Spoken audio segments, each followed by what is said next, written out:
Bismillahirrahmanirrahim. Assalamualaikum warahmatullahi wabarakatuh. Alhamdulillahirabbil alamin wa bihi nasta'inu ala umurid dunya waddin wassalatu wassalamu ala asyrafil anbiya'i wal mursalin wa ala alihi wa sahbihi ajmain amma ba'd. Pertama-tama marilah kita panjatkan puji syukur kehadirat Allah Subhanahu wa taala karena dengan limpahan taufik dan hidayahnya kita dapat berkumpul dalam diskusi ini dengan keadaan sehat walafiat. Sholawat serta salam tak lupa kita haturkan kepada junjungan kita Nabi besar Muhammad SAW yang telah menunjukkan kita dari jalan kegelapan menuju jalan yang terang benderang, yaitu iman, Islam, dan ihsan. Yang saya hormati Bapak Dr. Samsul Aryadi MA selaku dosen pengampu mata kuliah Ulumul Quran, dan yang saya banggakan teman-teman IAD 4D sekalian. Perkenalkan, nama saya Siti Sophia, perwakilan dari kelompok 7 yang akan memimpin acara diskusi kita pada hari ini. Alhamdulillah, pada pagi hari ini kita akan melanjutkan perkuliahan kita, yaitu penyampaian makalah dari kelompok 7 oleh saya sendiri bersama saudari Salva Alifa dan juga Tanzila Silmi. Adapun materi yang akan kami bawakan hari ini berjudul Marahil At-Tafsir. Adapun susunan acara pada diskusi kita hari ini, yang pertama adalah pembukaan, yang kedua adalah penyampaian materi, yang ketiga adalah sesi tanya jawab, yang keempat masukan arahan dari dosen pembimbing, dan yang terakhir adalah penutup. Memasuki susunan acara yang pertama yakni pembukaan, mari kita buka acara perkuliahan kita pada pagi hari ini dengan sama-sama mengucapkan bismillah. Bismillahirrahmanirrahim. Cara yang kedua yakni penyampaian materi. Kepada pemakalah saya persilahkan. Untuk materi pertama akan disampaikan oleh saudari Tanzila Silmi, kepadanya saya persilahkan. Materi pertama tentang tafsir pada masa Nabi dan sahabat. Pada masa Nabi dan sahabat, penafsiran Al-Quran yang diberikan oleh sahabat tidak terdapat perbedaan yang berarti dari penafsiran yang diberikan oleh Nabi, kecuali dari sudut sumber. Kalau tafsir Nabi berasal dari Allah langsung atau lewat malaikat Jibril atau dari pribadi beliau sendiri. Penafsiran sahabat bersumber dari Al-Quran, Nabi, dan dari ijtihad sahabat. Dari segi kualitas, penafsiran Nabi jauh lebih unggul dan lebih terpercaya karena beliau langsung menerima ayat Al-Quran dari Allah. Pada waktu Rasulullah SAW masih hidup, tafsir Al-Quran diberikan langsung oleh beliau berdasarkan wahyu atau ilham dari Allah Subhanahu wa Ta'ala, baik langsung darinya maupun melalui malaikat Jibril. Oleh sebab itu, dapat dikatakan bahwa Rasulullah SAW adalah penafsiran pertama dan utama bagi Al-Quran. Setiap Rasulullah SAW selesai menerima wahyu, beliau langsung menyampaikan kepada para sahabat kalau ada kosakata atau ayat yang tidak dimengerti, sahabat langsung menanyakan kepada Rasulullah.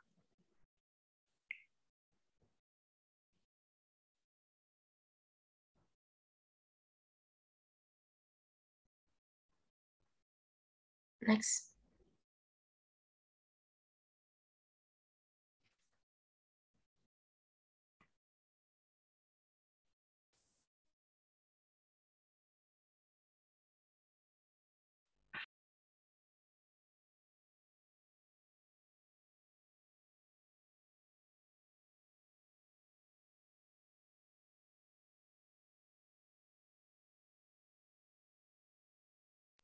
Sumber penafsiran.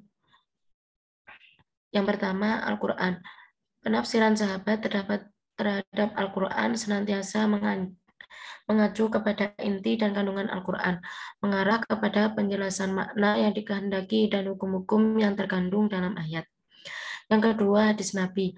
Penafsiran yang dikembangkan kepada Nabi dilakukan terutama ketika para sahabat Nabi mendapatkan kesulitan dalam memahami suatu ayat dari Al-Quran, karena sebagian dari ayat-ayat Al-Quran memang terdapat ayat yang tidak dimengerti takwilnya, terkecuali setelah mendapatkan penjelasannya dari Rasulullah SAW. Yang ketiga, ijtihad. Ijtihad dipakai ketika tidak menemukan tafsir suatu ayat dari Al-Quran dan dari hadis Nabi.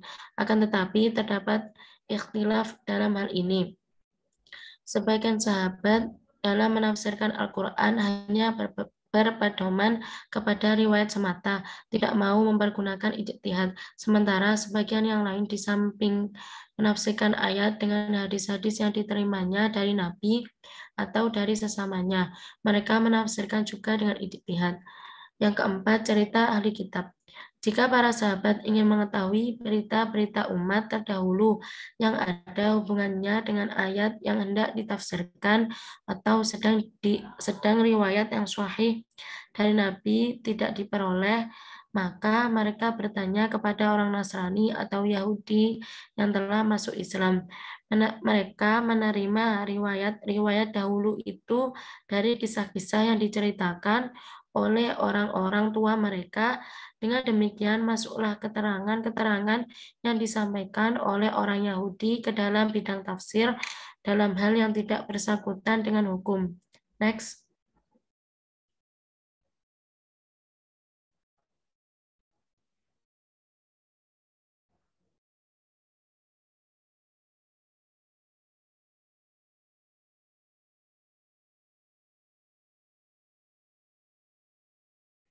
Tokoh penafsiran pada masa sahabat. Yang pertama, Abdullah bin Abbas radhiyallahu an. Yang kedua, Ali bin Abi Thalib. Yang ketiga, Abdullah bin Mas'ud radhiyallahu an. Yang ketiga, Ubay bin Ka'ab. Next.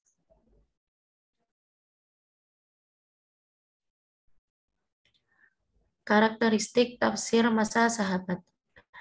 Yang pertama, Al-Quran tidak ditafsirkan secara keseluruhan. Yang kedua, para sahabat telah menganggap cukup dengan keberadaan makna global atau ijmal, sehingga tidak perlu makna rinci. Yang ketiga, para sahabat memperpendek penjelasan makna lugawi yang mereka pahami dengan ungkapan yang pendek. Yang keempat, tidak terjadi istimbat ilmi tentang persoalan-persoalan fiqhiyah dan lainnya. Yang kelima, belum ada pembukuan tafsir, sebab pembukaan baru ada setelah abad ke-22 Hijriah. Yang kelima, tafsir pada masa ini masih berbentuk hadis. Bahkan tafsir menjadi bagian dari hadis dan menjadi cabang pembahasannya, sehingga tafsir belum tersusun dalam bentuk tersendiri.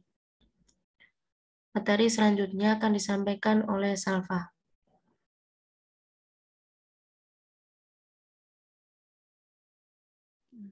Baik, saya akan menjelaskan bagian tafsir masa tabi'in.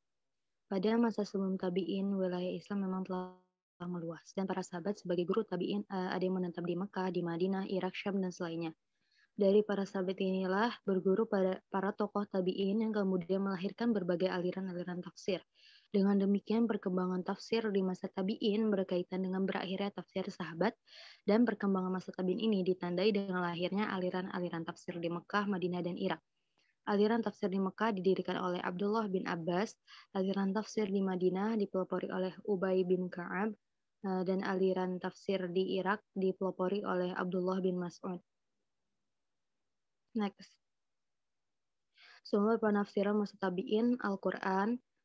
Yang kedua, hadis yang diriwayatkan oleh para sahabat dari Rasulullah. Yang ketiga, tafsir para sahabat, baik pendapat sahabat sendiri atau dari riwayat ahlul kitab. Dan yang terakhir, hasil ijtihad dan penalaran yang mereka lakukan sendiri. Next. Mufasir pada masa tabi'in, diantaranya itu pertama ada Mujahid bin Jabbar. Nama lengkap dari Mujahid bin Jabbar itu Mujahid bin Abu al-Hajjaj Mujahid bin Jabbar al-Makki al-Makhzumi al-Muqri. Selain terkenal sebagai seorang mufasir, Mujahid juga dikenal sebagai muhaddis, hafiz, faqih, dan mukri, serta ahli dalam beberapa disiplin ilmu yang digelutinya. Dalam menafsirkan Al-Quran, Mujahid berusaha menjelaskan ayat secara ringkas, padat, dan tidak panjang lebar. Cara ini juga merupakan ciri khas penafsiran sahabat Ibnu Abbas. Nah, yang kedua itu Ibnu Abi Hatim Al-Razi. Nama lengkapnya adalah Abdurrahman bin Muhammad bin Ibn Idris bin Al-Munzir bin Dawud bin Mihran Abu Muhammad bin Abi Hatim Al-Razi. ini lahir pada tahun 240 Hijriah dan meninggal pada tahun 312 Hijriah di Madinah. Bertepatan pada usia yang ke-87 tahun. Ibnu Abi Hatim terkenal memiliki banyak karya yang diperoleh dari hasil berguru kepada ayahnya dan Abu Zur'ah serta hasil dari perjalanan ilmiahnya. Lalu yang ketiga, Sa'id bin Jubair. Cantik mah tempat. Ini cantik ini. Bin Jubair Al-Wali. Dia berasal dari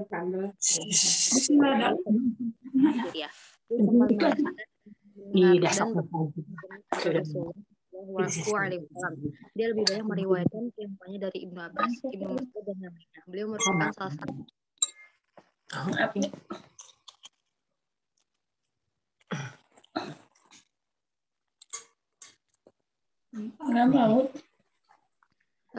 lalu Taus bin Kaisan. Nama lengkapnya adalah Abu Abdurrahman Taus bin Kaisan al-Yamani al-Humairi al-Jundi, Maula Bahir bin Raisan, dan dikatakan juga dia sebagai Maula Hamdan. Dia meriwayatkan tafsir dari empat orang Abdullah dan yang lainnya. Dalam sebuah riwayat darinya dikatakan bahwa dia pernah berkata, aku pernah duduk untuk belajar dengan 50 orang sahabat. Dengan demikian wajar jika kemudian dia terkenal takwa dan alim dan mengerti akan makna-makna kitab Allah. Akan tetapi, sekalipun demikian, dia lebih lama belajar dan lebih banyak mempelajari tafsirnya dari Ibnu Abbas dibanding dari para sahabat yang lainnya. Nah, di antara tokoh yang terkenal lainnya itu di Mekah adalah Mujahid bin Jabar, Atta bin Ibnu Abi Robbah, Ikrimah, Sa'id bin Jubair, dan Taus bin Kaisan. Mereka adalah murid dari Abdullah bin Abbas. Adapun tokoh mufassir yang ada di Madinah yaitu Zaid bin Aslam, Abu Al-Aliyah, Muhammad bin Ka'ab, Al-Qurzi, mereka adalah murid dari Ubay bin Ka'ab. Sedangkan tokoh mufassir yang ada di Irak adalah Al-Qamah bin Qais, Masruq, Al-Aswad bin Yazid, Amr Ash-Shaybi, Hasan Al-Basri, dan Qatadah. Next. Karakteristik tafsir masa tabi'in. Pada masa ini, tafsir belum juga dikodifikasi secara tersendiri. Tradisi tafsir juga masih bersifat hafalan melalui periwayatan. Lalu tafsir sudah mulai dimasuki oleh cerita Israiliyat karena keinginan dan sebagian tabi'in untuk mencari penjelasan secara detail mengenai unsur cerita dan berita dalam Al-Quran. Lalu pada masa ini sudah mulai tampak perbedaan mazhab. Lalu tafsir mereka senantiasa dipengaruhi oleh kajian-kajian dan riwayat-riwayat menurut syarak yang khusus identitas dengan tempat belajar masing-masing. Lalu di masa tabi'in ini mulai timbul kontroversi dan perselisihan pendapat seputar tafsir ayat-ayat yang berkaitan dengan perkara akidah. Next. Next. Lalu selanjutnya akan dijelaskan oleh Siti Sofia. Kepada Sofia dipersilakan. Baik, terima kasih. Materi selanjutnya adalah tafsir pada masa era modern dan kontemporer. Tafsir kontemporer adalah penafsiran Al-Quran yang muncul dan berkembang dimulai semenjak akhir abad ke-19 sampai pada saat ini. Pengertian ini sejalan dengan pendapat Az-Zahabi dalam tafsir wa al-Mufassirun yang menyebutkan tafsir kontemporer dengan at-tafsir fi al-asr al-hadis, yaitu tafsir di masa modern.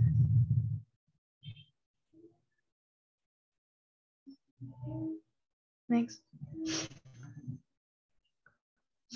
Adapun sumber penafsiran di era kontemporer ini ada 3, yakni tafsir bil maksur, tafsir bil ra'i, dan tafsir bil isyari.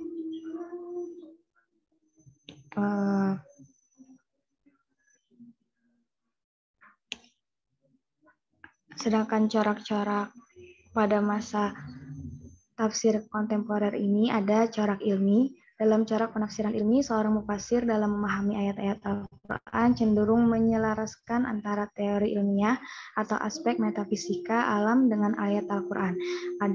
Adapun corak ilhadi maksudnya adalah penafsiran golongan kaum liberal. Ilhadi arti secara bahasa adalah kufur.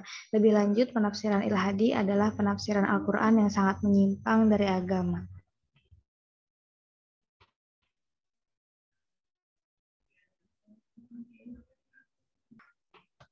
Selanjutnya ada beberapa karakteristik dari tafsir kontemporer, yakni tidak mengandung kisah-kisah Israiliyat dan Nasraniyat, bersih dari berbagai hadis maudhu, yakni hadis palsu yang disandarkan kepada Rasulullah SAW ataupun kepada sahabat-sahabat beliau. Juga memadukan antara teori kekinian atau kontekstualis dengan kaidah teori Al-Quran, sehingga terdapat koherasi antara keduanya. Karakteristik selanjutnya ada menyingkap dengan lugas aspek keindahan bahasa Al-Quran dan dengan sangat singkat dan penjelasannya tidak membosankan.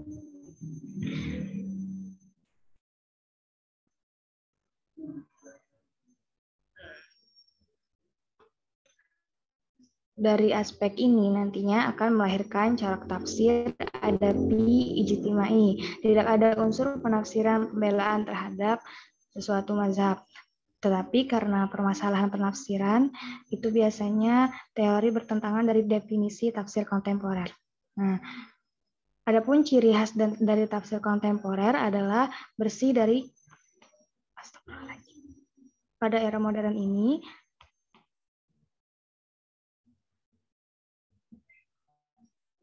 dengan metode tafsir yang beraneka ragam model, bentuk, dan pendekatannya, Al-Quran masih terkesan seolah-olah belum mampu menjawab semua permasalahan yang ada, yakni Al-Quran masih banyak mengandung rahasia ilahi yang belum terungkap, maksud dan kandungannya.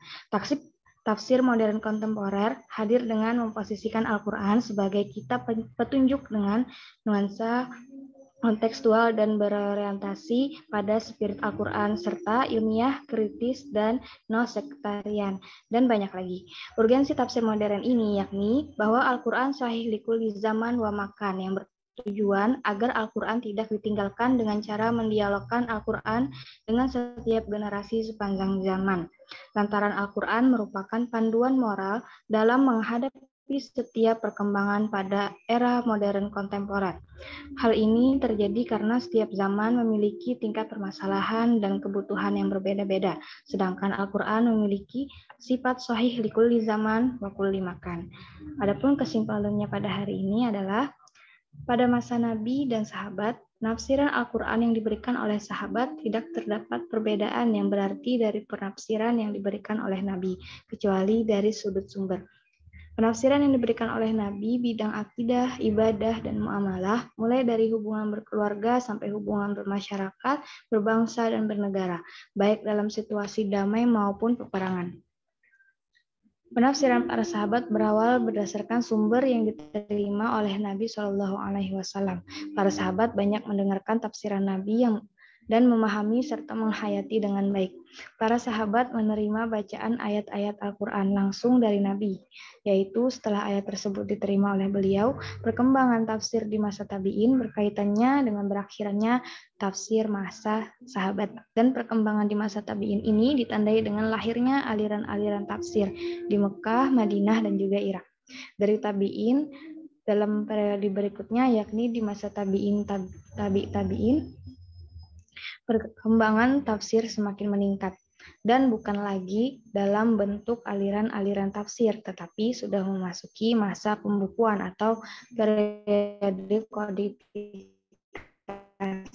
tafsir yang ditandai dengan penulisan tafsir dalam bentuk buku. Tafsir kontemporer adalah penafsiran yang berkembang sejak pada saat ini. Tafsir kontemporer ini mulai muncul berkenaan dengan istilah pembaharuan yang gencar dipopulerkan oleh beberapa ulama yang menginginkan Islam sebagai agama yang sudah sejak 14 abad silam. Perintis penafsiran kontemporer ini, para pembaharu hanya tidak ingin terpaku pada konsep lama dan cenderung menutup ruang lingkup keilmuan Islam.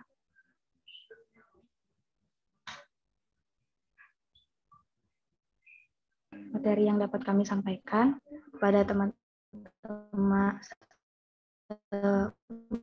memasuki sesi selanjutnya, yakni sesi tanya jawab. Kepada teman-teman yang ingin bertanya, saya persilakan.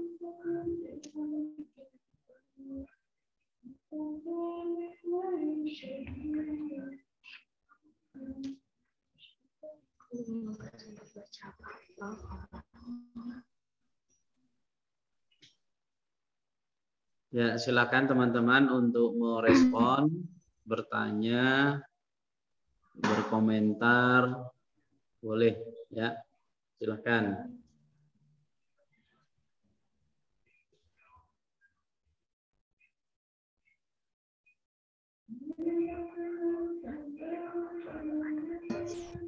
Saya izin bertanya, bisa dijelaskan nilai tafsir pada masa tabi'in?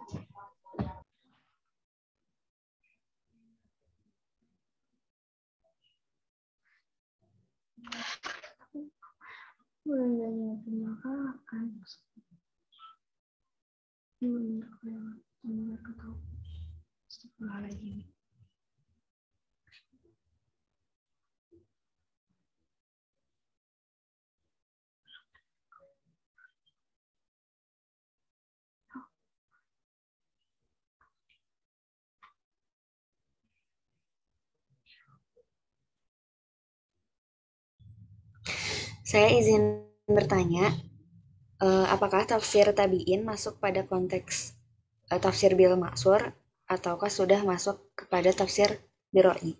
Terima kasih.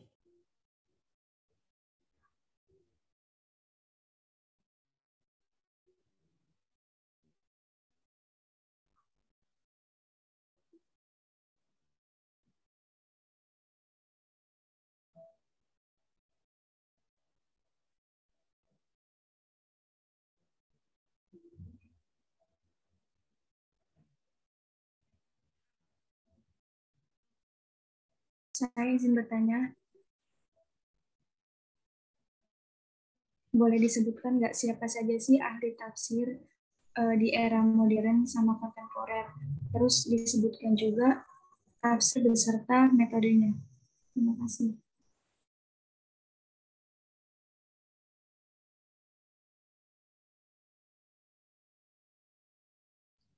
Karena sudah ada 3 pertanyaan, saya persilahkan kepada pemakalah untuk menjawab terlebih dahulu.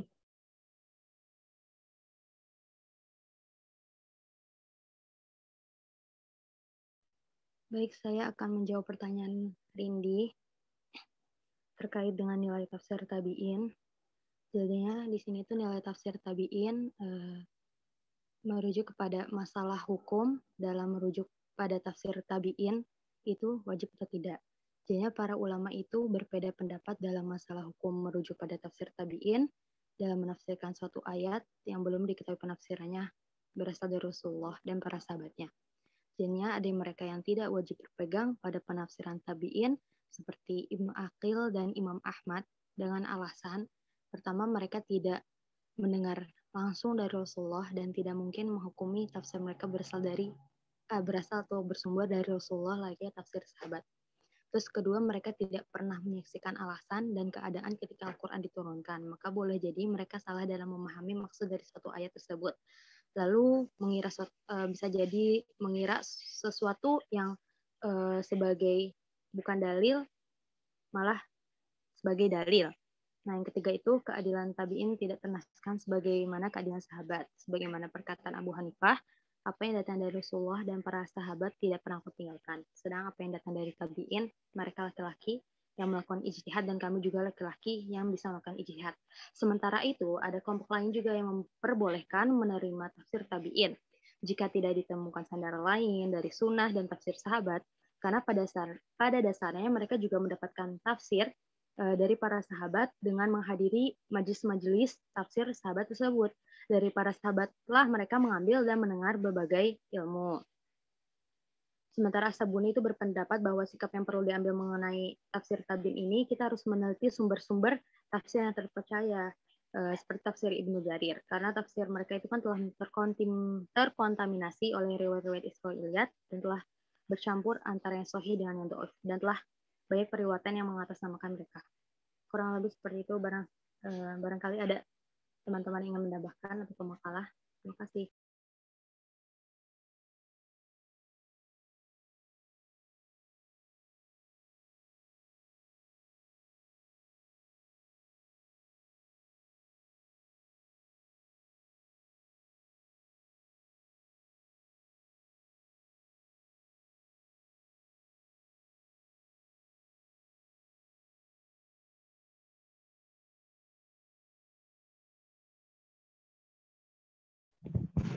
Baik, bagaimana jawabannya? Apakah sudah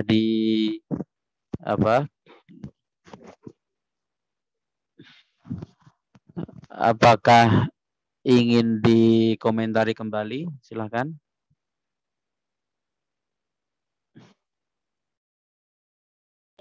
Cukup Bapak, terima kasih. Baik, yang lain silakan.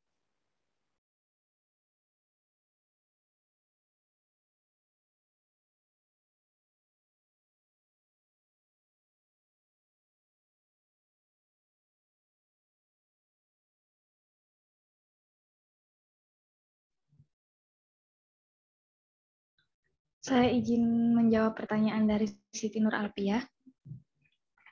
Siapa saja ahli tafsir era modern dan kontemporer beserta metode atau tafsirnya. Para ahli tafsir era modern dan kontemporer ini salah satunya ada Jamaluddin Al-Afghani. Beliau adalah seorang pendiri tafsir logika modern. Juga ada Muhammad Abduh dengan metode beliau dalam tafsir yang beliau menggunakan metode dengan berusaha menyelaraskan tafsir Al-Quran dengan berbagai wawasan ilmu barat yang sedang tren pada saat itu. Beliau menafsirkan burung ababil dengan wabah cacar atau sejenis kuman yang dibawa oleh nyamuk.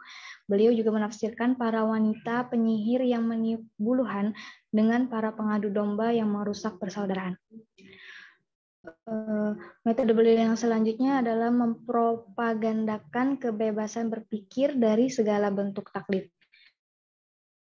Beliau juga mendahulukan akal dari kan Islam bersandar pada logika yang dijadikan hujjah, bukan mukjizat. Beliau juga memperluas pembahasan yang ditinggalkan oleh para mufasir, meringkas tafsir yang mungkin diringkas juga riwayat yang tidak ada hubungannya dengan pembahasan. Selanjutnya ada Rashid Ridho. Beliau meneruskan tafsir dari Muhammad Abduh dengan cara yang berbeda, dengan tidak memperluas pembahasan pada mufradat, bahasa, dan perselisihan di dalamnya, agar bisa memberi solusi kebutuhan manusia. Selanjutnya ada Mustafa Al-Marabi. Beliau menggunakan metode tafsir dengan memilih ayat yang menyatakan keagungan Allah dan sebagai wasilah hidayah, ibrah, dan nasihat untuk umat. Beliau tidak menafsirkan ayat yang masih mubham atau tidak diterangkan oleh Nabi, seperti tentang cara puasa orang terdahulu, apakah ia puasa Ramadan atau seperti lainnya. Beliau menjauhi Israiliyat, beliau menampakkan rahasia-rahasia syariat, beliau juga mengobati masyarakat dan menjawab kebutuhan mereka dengan metode tafsir beliau. Selanjutnya ada Farid Wajedi. Beliau menulis kitab tafsir Al-Mushaf Al-Mufassar, di mana sebab penulisannya adalah sekitar tahun 1323 Hijriah. Beliau membaca kitab tafsir yang menurut beliau kebanyakan tebal sehingga menyusahkan para pembaca. Maka beliau ingin menghadirkan kitab tafsir yang ringkas dengan kata yang mudah serta disebutkan sebab turunnya ayat. Yang berikutnya ada Mahmud Shaltut, juga ada Abdul Aziz Jawais. Beliau menggunakan Abdul Aziz Jawais ini menggunakan manhaj tafsir mengikuti Muhammad Abduh. Beliau juga menggabungkan manhaj salaf dan khalaf. Beliau tafsirannya jauh dari kufarat dan perselisihan lafaz, Israiliyat, dan hadis maudhu. Beliau juga membuka beberapa harta karun Al-Quran yang masih tertutup. Demikian itu penjelasan saya tentang beberapa ahli tafsir era kontemporer dan modern. Mungkin ada tambahan dari Bapak atau teman-teman sekalian. Terima kasih.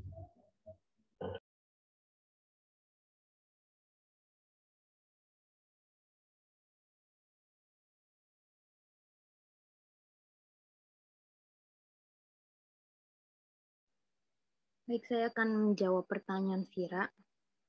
Apakah tafsir tabi'in sudah termasuk tafsir tabi'in terhadap Al-Quran termasuk dari tafsir Ibnu Ashur atau sudah termasuk tafsir Bil Ra'i? Pauda itu menyatakan ada dua pendapat tentang hal ini. Pertama, tafsir tabi'in termasuk tafsir Ibnu Ashur, dan yang kedua, uraian tabi'in itu termasuk takwil dan ijtihad. Pendapat pertama ini beralasan bahwa para tabi'in itu pernah bertemu dengan para sahabat. Jadi penafsiran para tabi'in yang telah dikodifikasikan dalam kitab-kitab tafsir tabi'in yang awalnya ternyata pada umumnya para tabi'in juga hanya mengutip ucapan para sahabat saja. Itu kurang lebih yang saya ketahui. Barangkali ada yang ingin menambahkan, Bapak dan teman-teman. Terima kasih.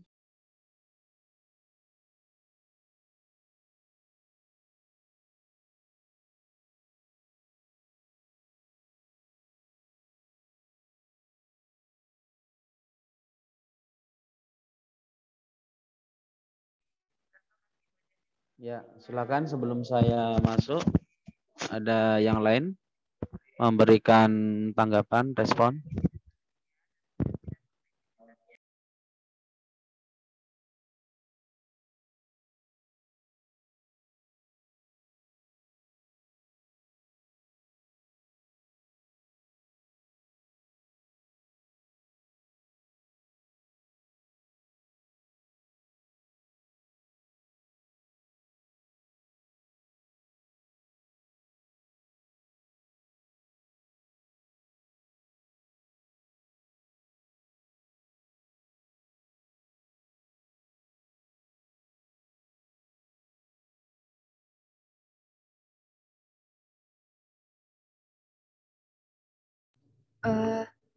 Kepada teman-teman yang lain yang masih ingin bertanya, saya persilahkan.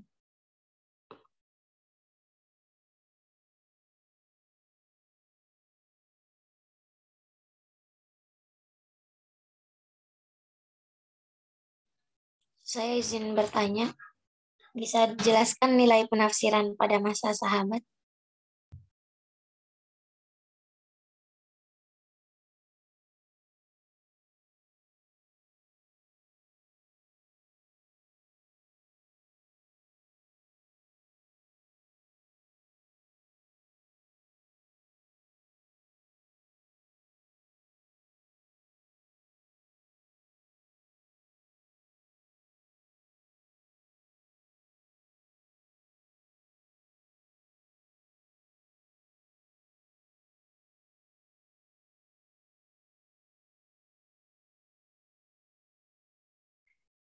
Saya izin bertanya, sejak kapan tafsir Biroi digunakan? Terima kasih.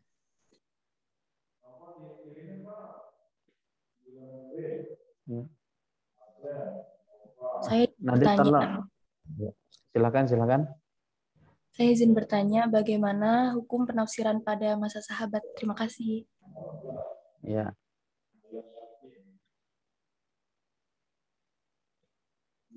Mohon yang bertanya dicatat ya Mbak ya.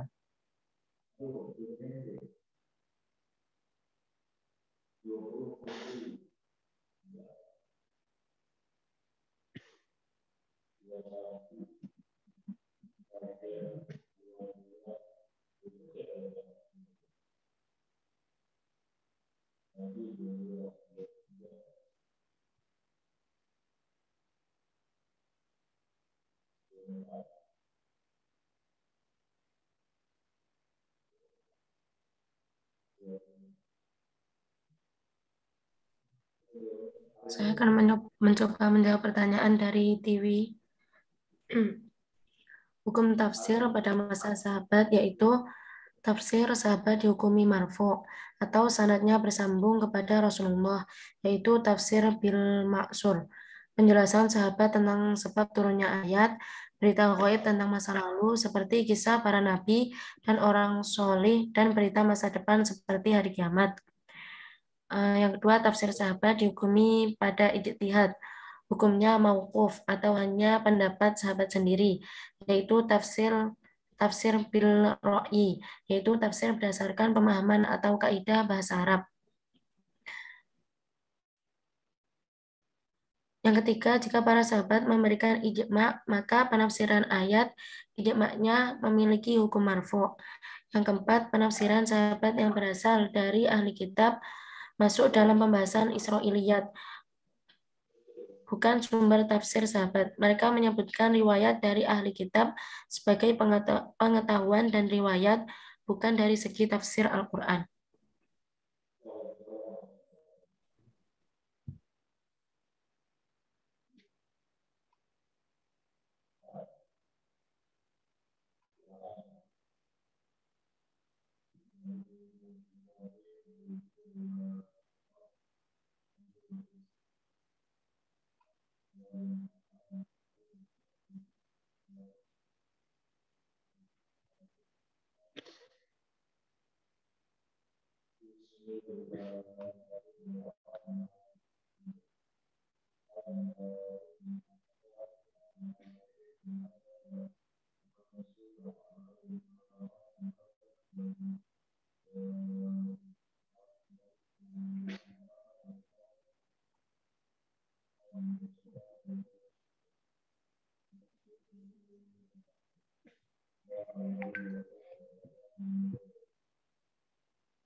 Saya izin menjawab pertanyaan selanjutnya.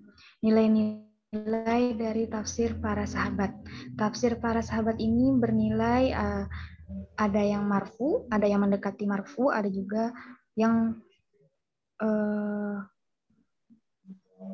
masih diperselisihkan soalnya pemakaiannya sebagai sumber penafsiran dengan hadis mauquf.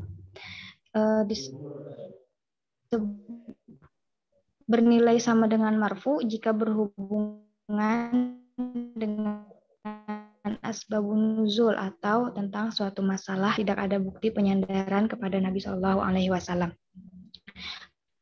Mendekati marfu jika tafsir para sahabat ini mendekati marfu, maka tafsir para sahabat dengan hadis mauquf masih diperselisihkan soal kayaknya sebagai sumber penafsiran. Ada yang berpendapat aja yang mungkin benar atau salah. Pendapat lain mengatakan wajib dipakai karena ada dugaan kuat bahwa para sahabat memang mendengar langsung Rasulullah.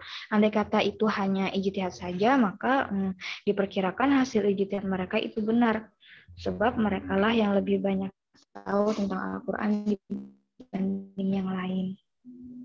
Sehingga seperti khalifah keempat yakni Ibnu Mas'ud dan Ibnu Abbas. Demikian jawaban dari saya, mungkin ada tambahan dari Bapak dan teman-teman.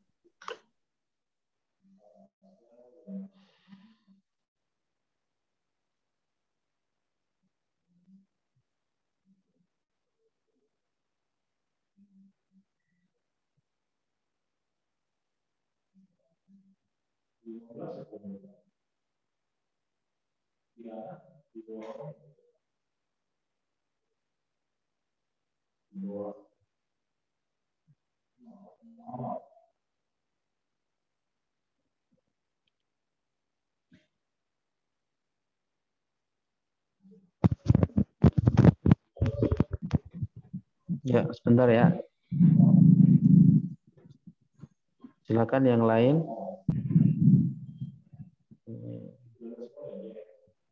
Sebentar ya, saya ada gangguan sedikit.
Saya akan menjawab pertanyaan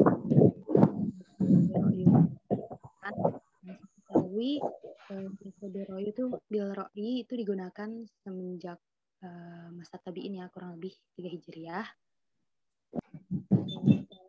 Itu tuh tabi'in sudah marak menggunakan tafsir dan biroi bisa juga dari kebanyakan kurang lebih seperti itu. Barangkali Bapak bisa menambahkan pertanyaan.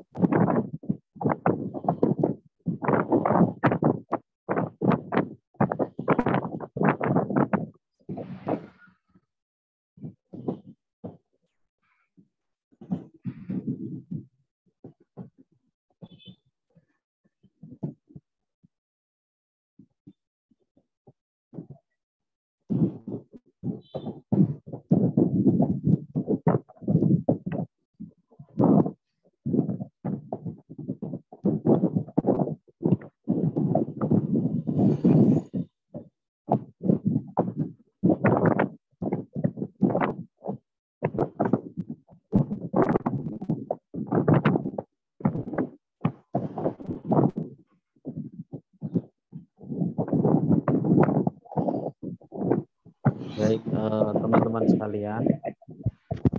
Ini ada suara geluduk-geluduk. Ada yang posisi berada di Rusia, Ukraina ya? Kok ada suara geluduk-geluduknya ini? Ada radiasi bom nuklir ya? Baik, terima kasih. Alhamdulillah jauh lebih jauh lebih jernih sekarang ya. Baik, yang pertama saya ucapkan terima kasih teman-teman sekalian, khususnya yang pemateri pada kesempatan hari ini, Senin 14 Maret ya. Maret 2022. Apalagi sudah masuk Sya'ban, sebentar lagi nisfu Sya'ban. Nah, ini saling mengingatkan ya. Yang masih punya hutang mudah-mudahan bisa dilunasi hutang. Baik, yang pertama saya akan mencoba mengkonstruksi apa yang menjadi pertanyaan dan apa yang tadi disampaikan oleh sahabat-sahabat kita saat mempresentasikan pada hari ini. Yang pertama adalah bahwa penafsiran Al-Quran itu prinsipnya ya disesuaikan dengan kebutuhan umat Islam. Ya. Penafsiran Al-Quran disesuaikan dengan kebutuhan umat Islam. Termasuk umat Islam yang pada saat itu ada pada masa Rasulullah Shallallahu Alaihi Wasallam. Maka jika ada pertanyaan, apakah Al-Quran belum ditafsirkan secara utuh oleh Rasulullah? Tentu pertanyaan ini tidak bisa kita benarkan. Kenapa? Karena kebutuhan umat Islam pada saat itu, khususnya di kalangan sahabat, memang tidak sebagaimana kebutuhan umat Islam pada saat ini. Ya. Maka pada saat itu tentu tidak bisa kita temukan, misalkan Rasulullah berbicara tentang ilmu astronomi. Tidak bisa kita temukan Rasulullah berbicara tentang ilmu biologi, ilmu botani, tumbuh-tumbuhan, dan seterusnya. Ya, jadi sesuai dengan kebutuhan masyarakat pada saat itu. Nah, pada masa Rasulullah kebutuhannya apa? Kebutuhan pada saat itu, di samping Rasulullah menerima wahyu langsung dari malaikat Jibril, maka Rasulullah memastikan bahwa Al-Quran kemudian tersampaikan kepada para sahabat kalau yang belajar secara khusus dipastikan bahwa Al-Quran sudah dihafal. Bahkan ada juga perintah dari Rasul pada saat itu untuk menuliskan Al-Quran dengan pada properti yang ada pada saat itu ya, pelepah kurma, kulit, atau di bebatuan. Batu itu bukan batu yang besar itu ya, tapi batu pipih gitu, yang sudah di rata, memang sebagai media untuk menulis. Nah, di samping itu Rasulullah juga memastikan bahwa Al-Quran sudah dipraktekkan pada saat itu. Nah, ini yang menjadi penting ya. Rasulullah sudah mempraktekkan langsung dan para sahabat pada saat itu menyaksikan. Nah, maka walaupun Al-Quran tidak terbukukan pada saat itu ya, pada masa Rasulullah dan pada masa para sahabat, tetapi melihat Rasulullah itu sudah cukup ya menggambarkan bagaimana isi kandungan Al-Quran. Nah, maka ketika Rasulullah wafat, kebutuhan umat Islam itu juga semakin berkembang. Apalagi pada saat itu Islam juga semakin berkembang pengaruhnya di luar wilayah Jazirah Arab. Apalagi secara spesifik sudah di luar wilayah Haramain ya, Makkah dan Madinah. Ya, maka tentu kebutuhannya pun juga semakin berbeda. Nah, maka ketika Rasulullah wafat, pada saat itu tempat bertanya terkait dengan kandungan Al-Quran atau yang kita kenal dengan tafsir, semuanya kemudian merujuk kepada para sahabat. Para sahabat pun juga kemudian banyak yang menafsirkan Al-Quran. Contohnya misalkan tentang ayat wa in kuntum junuban fattahharu wa in kuntum marda aw ala safarin aw jaa ahadum minkum minal ghaiti aw lamastum. Nah, aw lamastum di sini jadi kan ketika dalam keadaan junub maka ada perintah untuk segera mandi ya. Junubang fattahharu, mandi itu dalam konteks bersucinya orang junub. Nah, kemudian wa in kuntum marda aw ala safarin aw jaa ahadum minkum minal ghaiti aw lamastumun nisa. Aw lamastumun nisa di sini ya. Ini ada yang menafsirkan dalam konteks menyentuh perempuan itu ya. Kenapa? Sebentar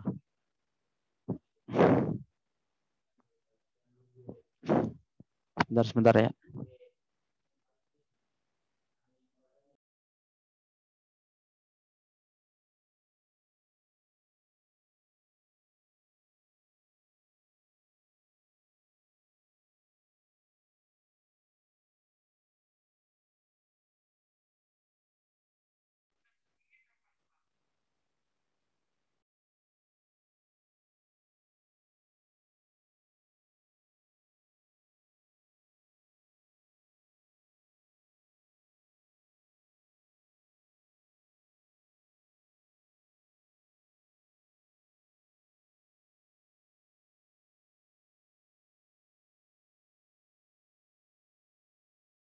Baik, saya lanjutkan ya. Maaf itu radiasinya dari Rusia.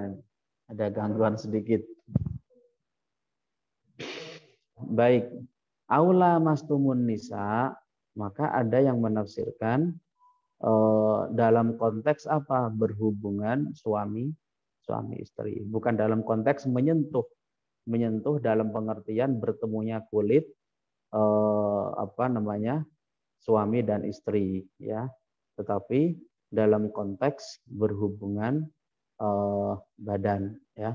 Maka junub di sini wa in kuntum junuban fatahharu, ketika di akhir ayat aula mastumun nisa, itu penafsirannya adalah saat berhubungan badan suami istri. Nah, maka di kalangan sahabat ini kemudian kita kenal dengan istilah tafsir sahabi, ya. Kenapa tafsir sahabi ini bisa menjadi bagian penting, ya, dalam konteks periwayatan tafsir, karena para sahabat menyaksikan langsung dan bertemu langsung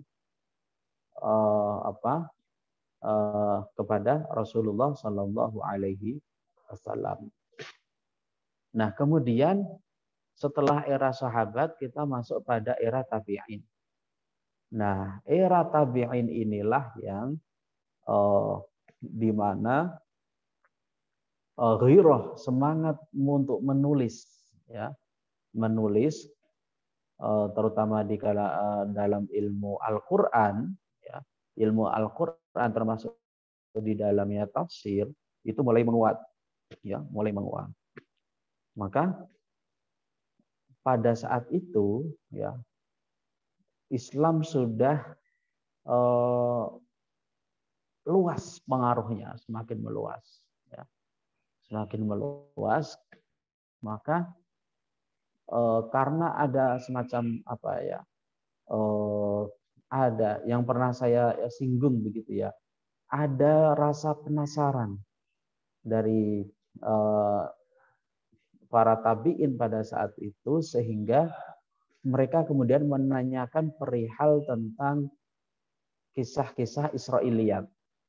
Nah, kisah-kisah Israiliyat itu kisah-kisah yang berasal dari kalangan ahlul kitab yang kemudian masuk ke Islam, mereka menjadi Muslim, tetapi mereka memiliki kekayaan khazanah tentang kisah-kisah pada masa lampau. Maka era tafsir tabi'in ini yang sebagian ini mungkin pernah juga saya sampaikan, masih diperdebatkan apakah kalangan tabi'in ini masuk dalam kategori diterima atau tidaknya periwayatan dalam menafsirkan Al-Quran. Nah, maka ketika tafsir tabi'in ini juga mulai berkembang adanya apa yang kita sebut sebagai tafsir birra'yi, ya, tafsir dengan menggunakan kekuatan analisis. Nah, kira-kira seperti itu, ya. Analisis terbaik itu kebahasaan, terutama dari segi aspek kebahasaan. Maka seiring dengan kuatnya ghirah, semangat untuk menuliskan, mendokumentasikan yang sifatnya ulumul Quran, termasuk di dalamnya tafsir, kemudian aspek-aspek lain, maka perkembangan pesat itu diawali dari masa tabi'in. Karena pada saat itu juga ada akses yang cukup kuat, ya, dalam rangka menuliskan aspek-aspek berkenaan dengan khususnya dalam bidang penafsiran Al-Quran. Maka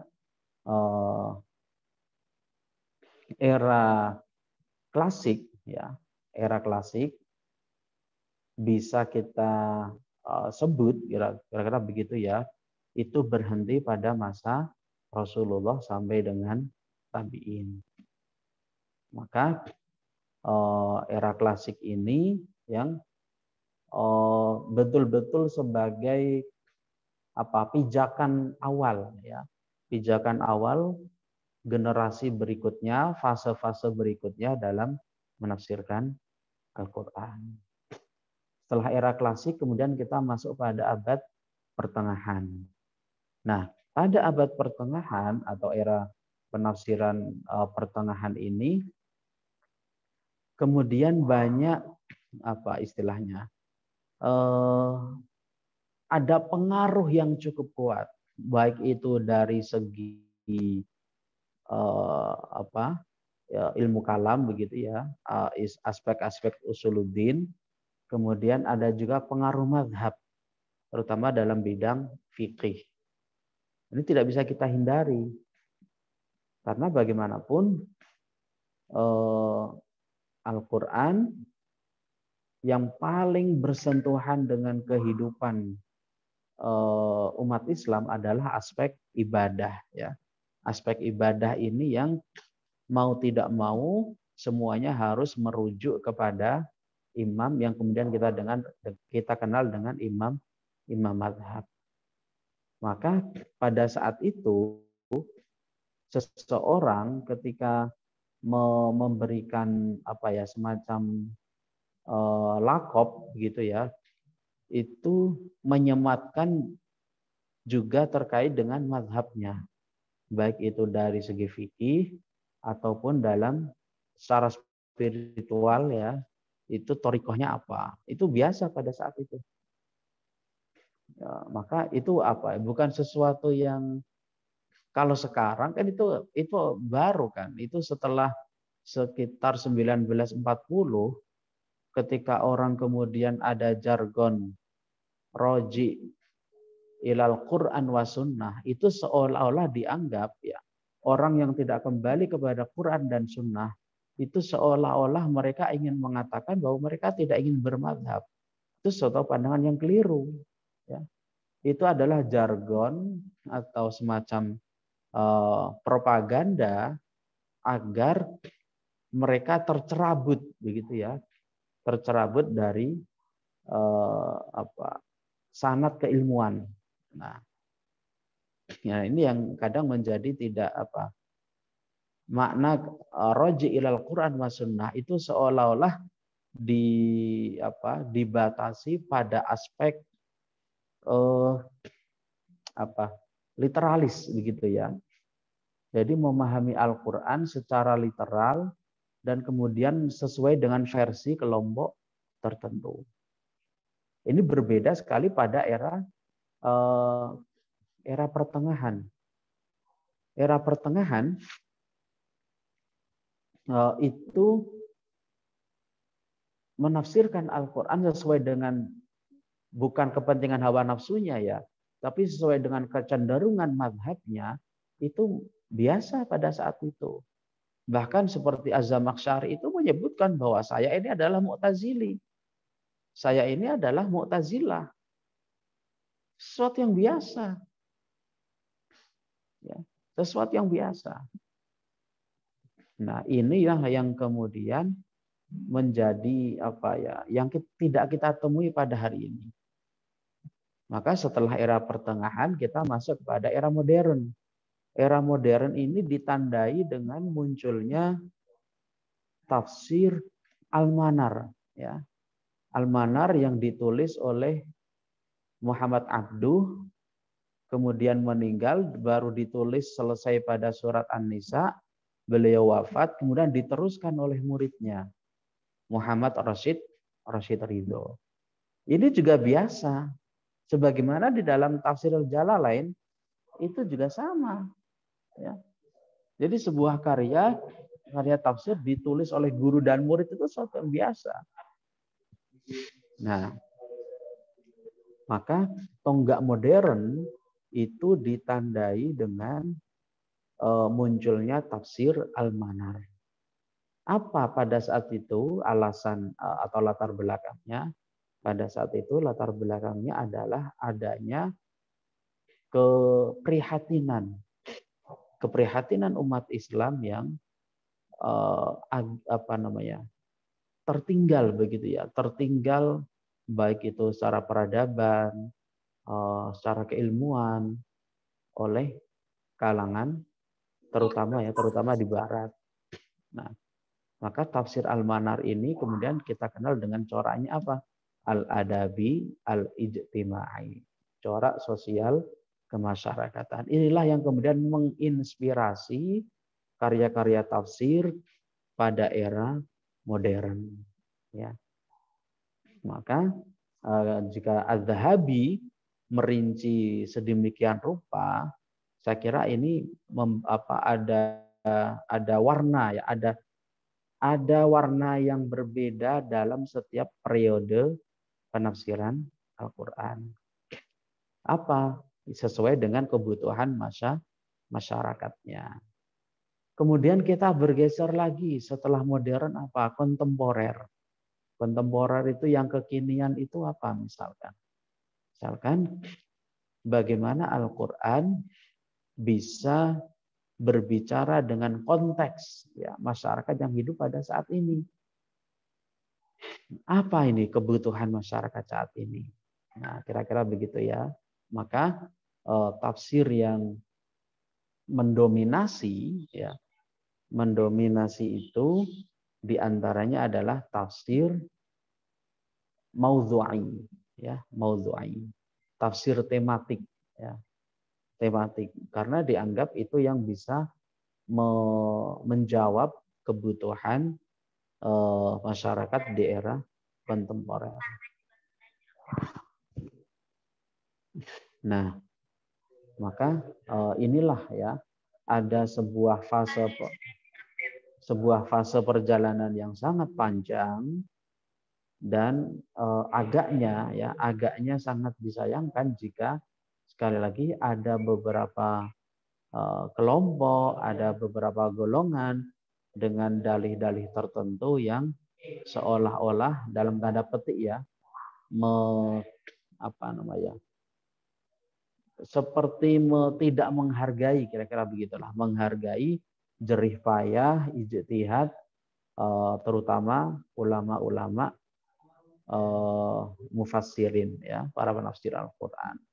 Seolah-olah sekarang ini kan problem hari ini apa? Orang itu mudah sekali memberikan legitimasi, memberikan klaim.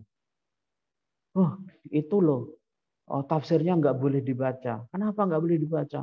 Karena mengutip tafsirnya Syiah. Mengapa tafsir yang dikutip? Tafsirnya Toba-Tobai. Nah ini yang nggak boleh. Ya, ini problem kita hari ini itu. Ada klaim secara sepihak, kemudian tidak boleh mengakses, begitu ya. Hanya gara-gara tidak sesuai dengan pemahaman. Ya. Bahkan hal ini menjadi jika tidak ditanggapi secara serius, ini akan semakin menjauhkan dari semangat Al-Quran itu sendiri, ya, semangat Al-Quran sendiri. Karena apa? Karena boleh jadi yang dia baca atau yang dia peroleh informasinya itu belum tentu tepat, gitu. Belum tentu tepat. Boleh jadi penafsiran tokoh-tokoh di luar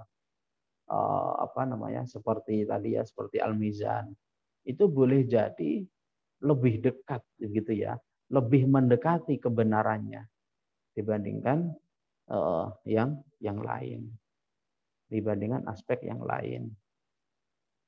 Maka sekali lagi tidak dipungkiri bahwa kemudian kita mengenal dengan apa yang disebut kita kenal dengan launut tafsir atau corak-corak tafsir. Itu kenapa satu dengan yang lain berbeda, antar generasi berbeda?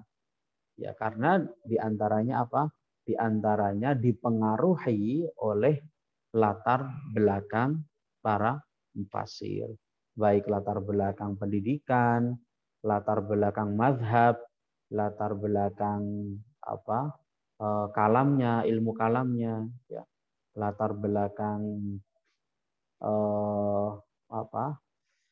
semacam orientasi begitu ya, orientasi keagamaannya. Nah, itu apa? Itu diperbolehkan selama apa? Selama tidak keluar jalur sesuai dengan yang sudah ditentukan oleh para kalangan ahli tafsir. Ya. Ya tidak bisa dihindari. Ya, itu tidak bisa dihindari.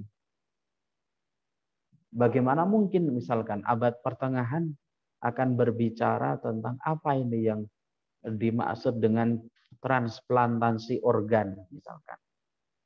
Kan itu tidak kita temukan dalam tafsir-tafsir era klasik dan pertengahan.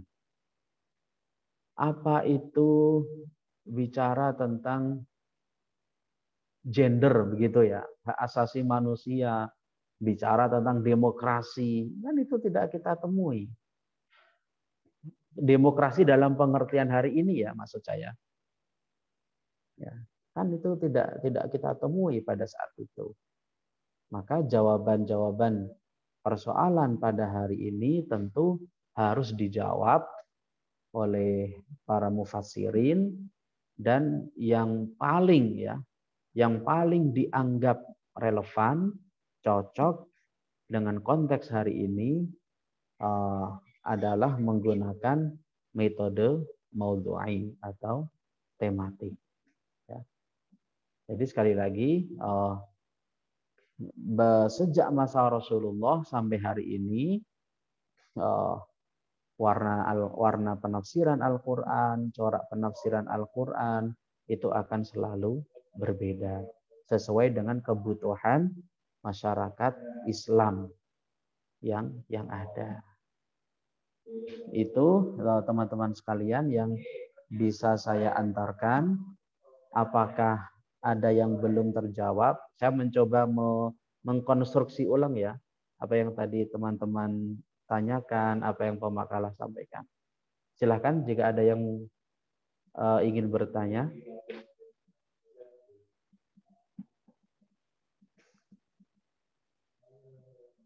Siapa ini? Mbak Ukti Lutfiah, Mbak Safana Az-Zahra, Mbak Siti Nur Alfiah, Mbak Solihah, Mbak Umnia, dan yang lain. Silahkan ada pertanyaan.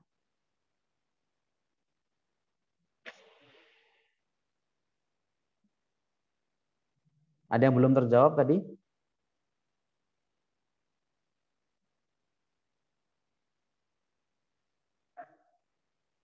Halo Mbak. Ini diam, ini ngantuk apa enggak paham apa bagaimana ini?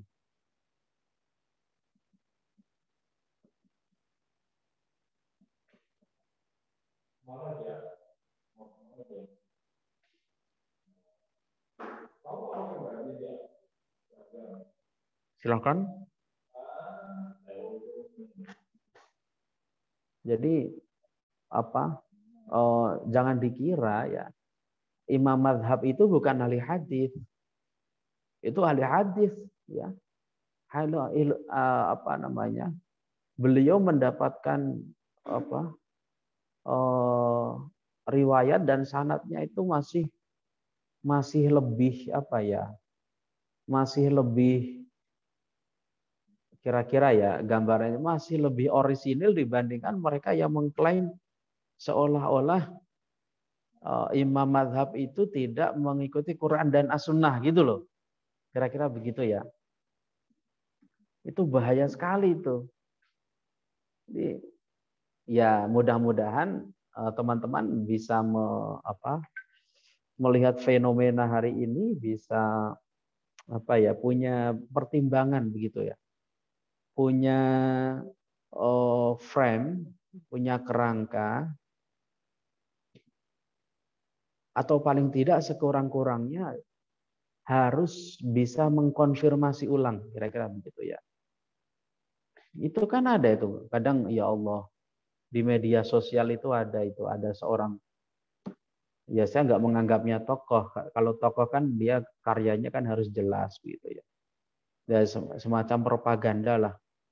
Ini nih kalau jebolannya Ihya Ulumuddin, nah, kira-kira dia bahasanya begitu kasar sekali. Ini nih kalau jebolannya Ihya Ulumuddin, seolah-olah dianggap bahwa Imam Al-Ghazali itu tidak memahami hadis, begitu loh. Dianggap seperti saya tidak ingin misalkan cara sholat, cara wudhu, ingin langsung bagaimana Rasulullah. Dia melihat saja enggak. Melihat langsung Rasulullah kan tidak. Begitu juga pula dengan penafsiran juga demikian. Kan hakikatnya ayat-ayat terkait ibadah ya, atau yang kita sebut dengan ayat-ayat ahkam ya, ayatil ahkam, itu bisa dipastikan itu sudah dirumuskan, sudah diperas sedemikian rupa, kira-kira begitu ya, oleh para imam mazhab. Kemudian diteruskan oleh murid-muridnya sampai hari ini. Kok kemudian ada klaim secara sepihak bahwa ayat-ayat ahkam itu tidak melalui prosedur mempertimbangkan bagaimana penafsiran sahabat, bagaimana penafsiran tabi'in, seolah-olah kok itu diabaikan gitu loh kira-kira. Ya, dianggapnya para imam mazhab itu merumuskan sebagaimana yang dia kehendaki. Nah, kira-kira begitu ya. Tidak bisa. Imam Syafi'i itu amat sangat berhati-hati sekali dalam menafsirkan ayat-ayat ahkam itu. Maka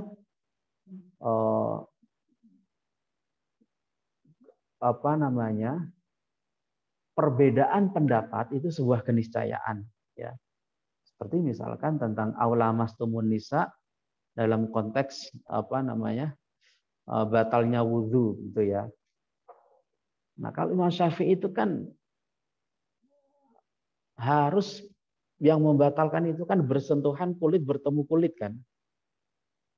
Kulit bertemu kulit. Tetapi kalau tangan nih, kulit nih, tapi bertemu kain, itu kan tidak membatalkan wudhu. Nah, ini berbeda dengan Imam Malik. Nah, Imam Malik kalau bersentuhan tidak diiringi dengan syahwat, itu tidak membatalkan wudhu. Nah, untuk sampai pada kesimpulan yang demikian, itu apakah imam mazhab itu tidak menggunakan penafsiran Rasulullah, tidak berpatokan pada hadis Rasulullah? Itu pasti ya, itu sudah istilahnya tidak bisa lepas ya. Makanya ilmu usul fiqh yang kita kenal sekarang ini, termasuk kemudian rumusan-rumusan ya, termasuk kaidah-kaidahnya, itu kan sebenarnya bagian dari perasan ya, perasan dari Al-Qur'an.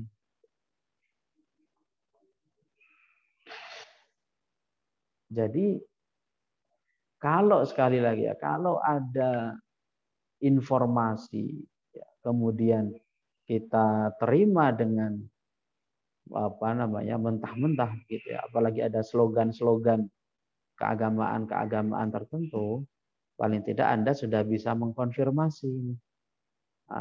Minimal ya membaca lah, kita baca dulu benar enggak ini dia.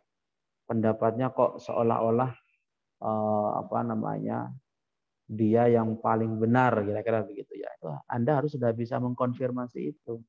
Apalagi ini di era media sosial. Maka karena bicara media sosial, maka penafsiran hari ini itu dituntut untuk lebih apa ya? Menyajikan secara lebih bahasanya lebih efisien. Efisien itu tidak panjang, tetapi bisa kena substansinya. Gitu.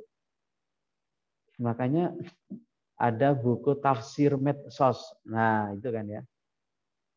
Ada buku tafsir medsos.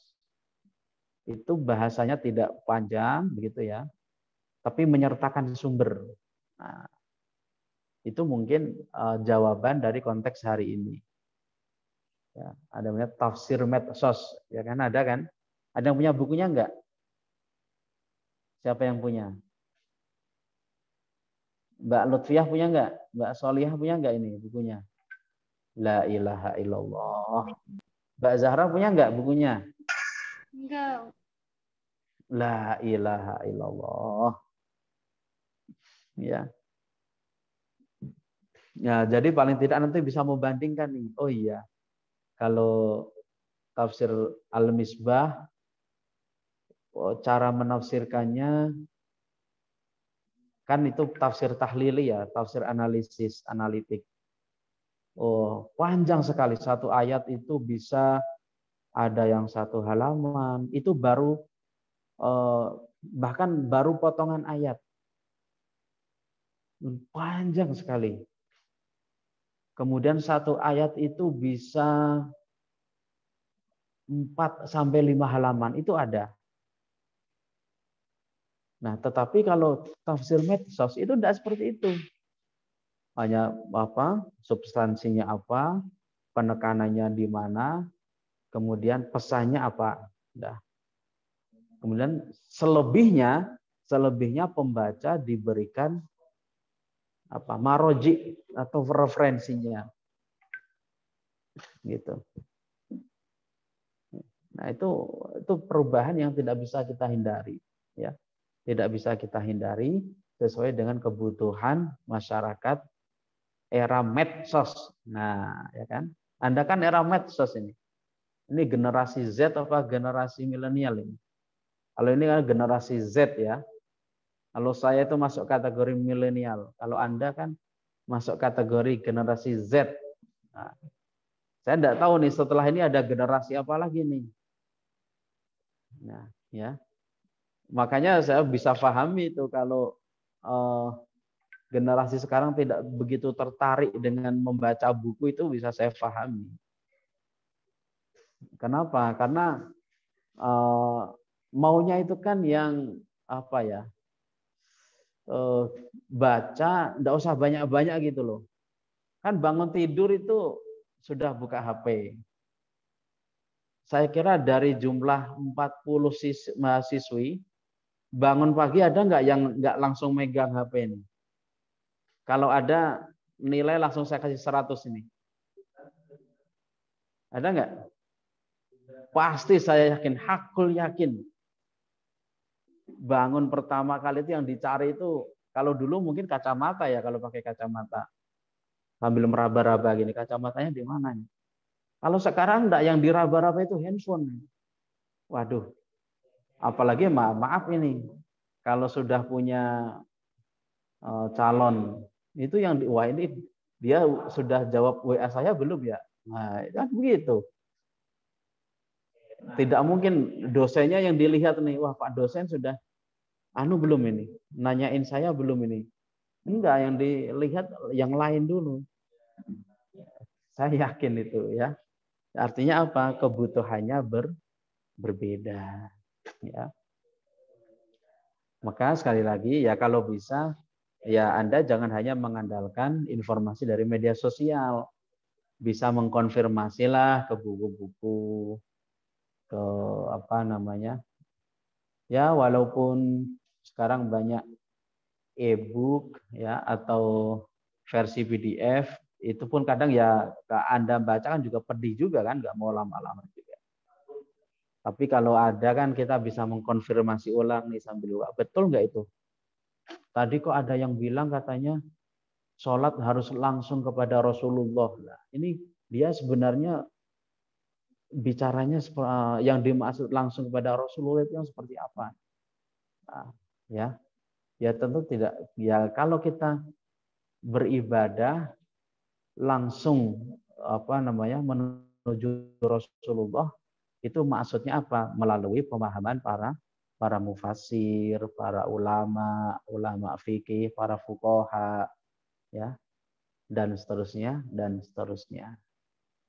Ada pertanyaan sampai di sini? Ada pertanyaan? Mana, Mbak?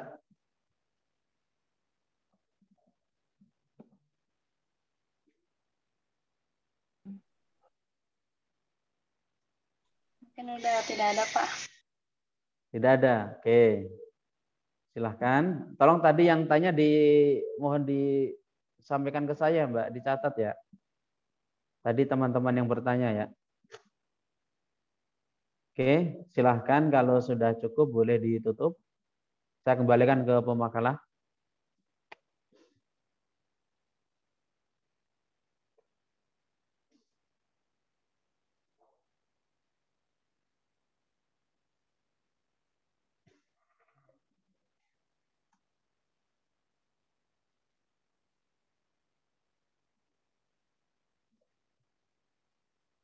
Silahkan pemakalah untuk menutup.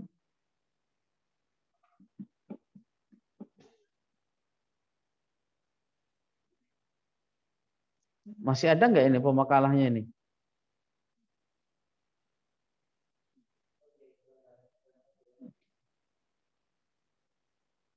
Masih ada nggak di tengah kita?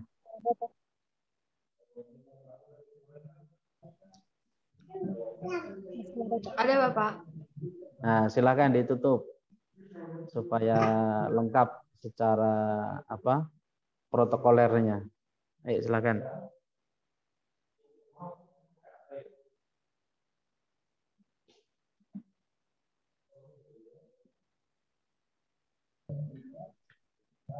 Baik, acara terakhir yakni penutup.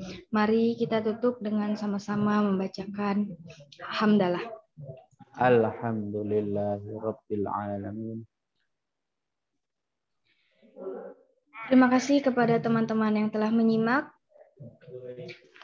presentasi kami hari ini. Terima kasih juga kepada Bapak atas bimbingannya. Dan mohon maaf jika ada kekurangan dan kesalahan dari kami. Akhirul kalam. Wassalamualaikum warahmatullahi wabarakatuh. Waalaikumsalam warahmatullahi wabarakatuh. Terima kasih ya semuanya ya.